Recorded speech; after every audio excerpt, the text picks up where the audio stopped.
Es un año que empieza con dudas, con incertidumbres, con la presencia de Donald Trump en la Casa Blanca, allá en Washington, y una amenaza de que se puede revocar el Tratado de Libre Comercio de América del Norte.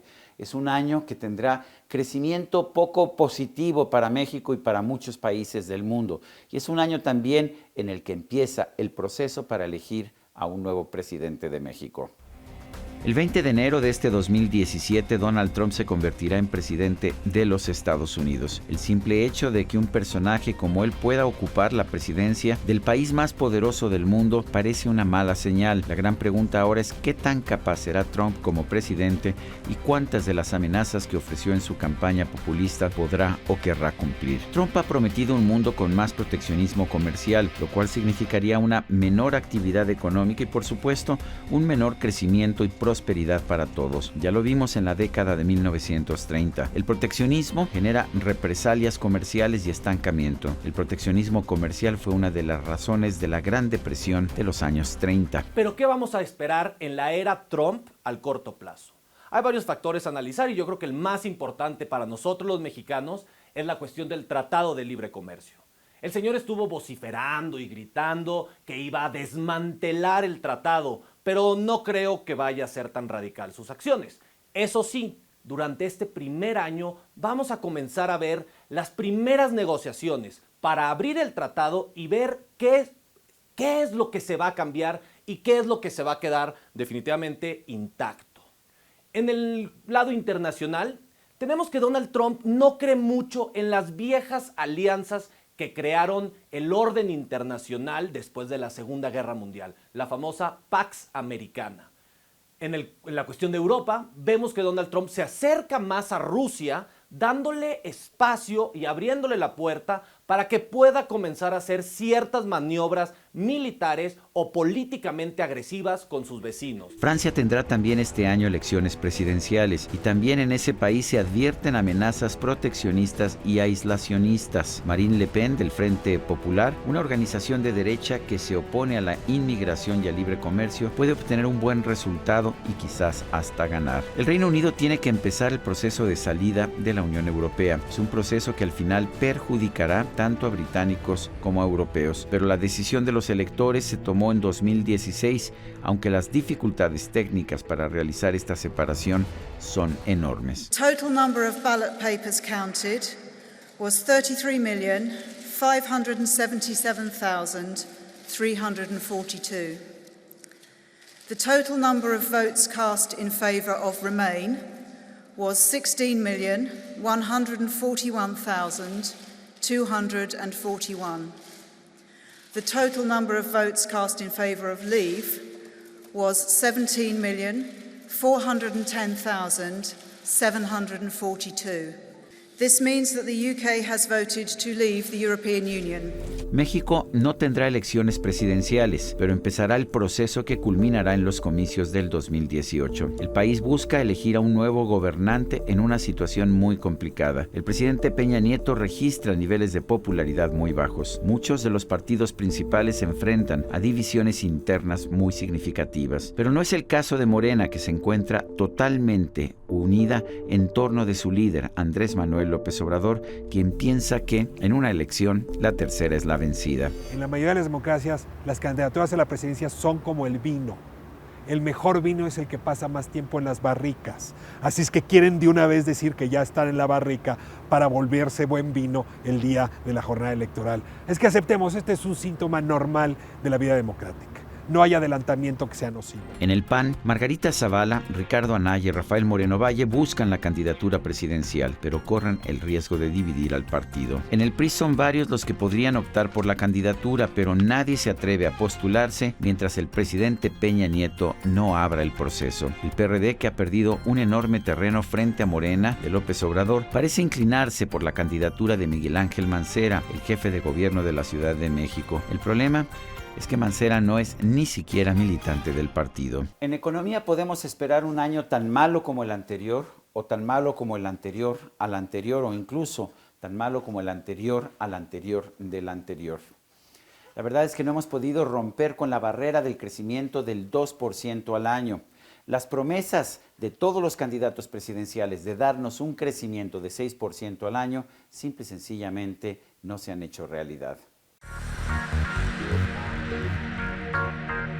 México sigue siendo un país dividido y conflictivo, un país en el que los grupos políticos reciben miles de millones de pesos de los ciudadanos, pero los ciudadanos no se benefician de las decisiones de los políticos. Es un país en el que se multiplican las protestas, pero en el que éstas agreden de manera sistemática a los ciudadanos con cierres de calles y carreteras. Estas tácticas se harán más pesadas en el 2017, mientras los distintos grupos de poder se preparan para las elecciones del 2018. Creo que las reformas estructurales sí tienen sustento. El Pacto por México creo que tuvo sustento en aquel momento, independientemente de los detalles y de la forma en la que se haya planeado ese Pacto por México, se haya organizado ese pacto.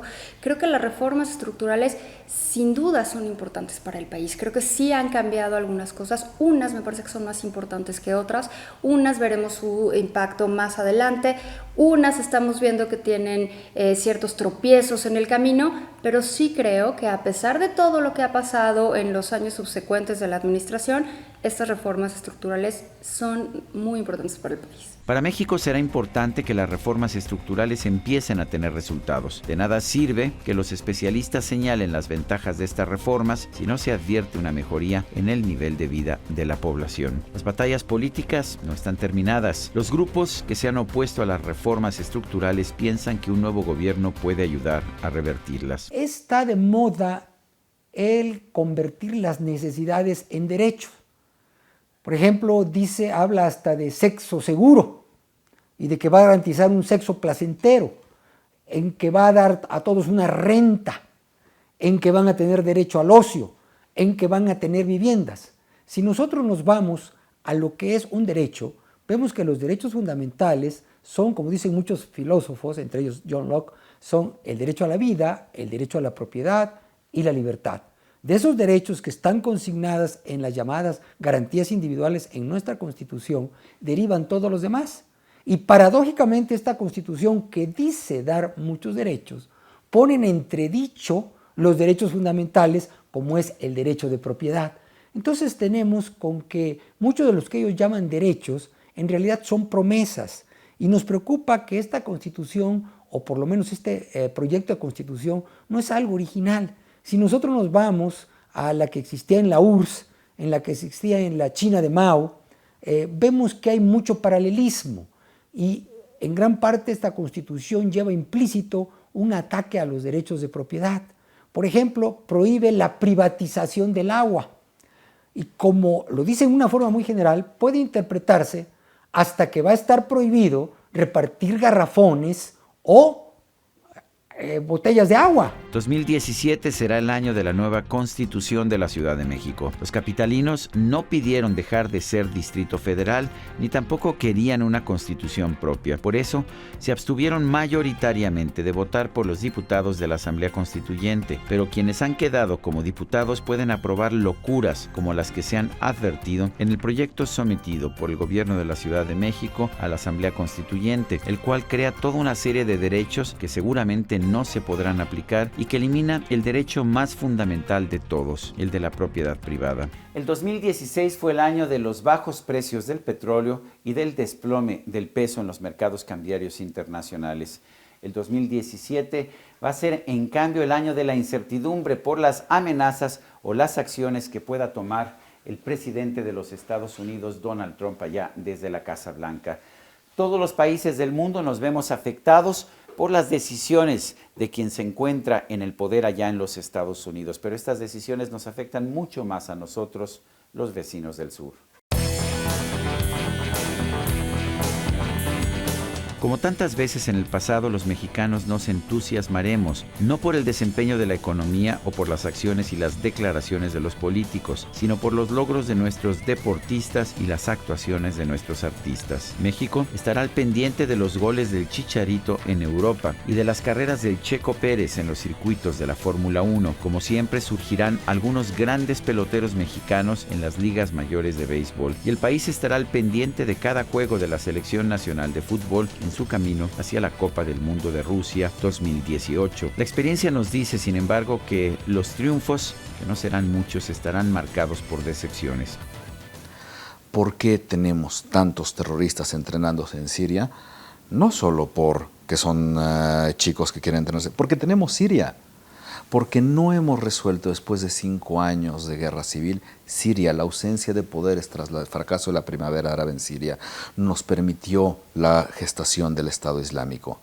Pero nuestro verdadero problema es Siria. Resolvamos Siria y resolveremos algo del Estado Islámico. Solo algo, porque al final esta es una cosa que no nos hemos enfrentado, porque el Estado Islámico es gobierno. Sí es gobierno, no es Estado, es gobierno.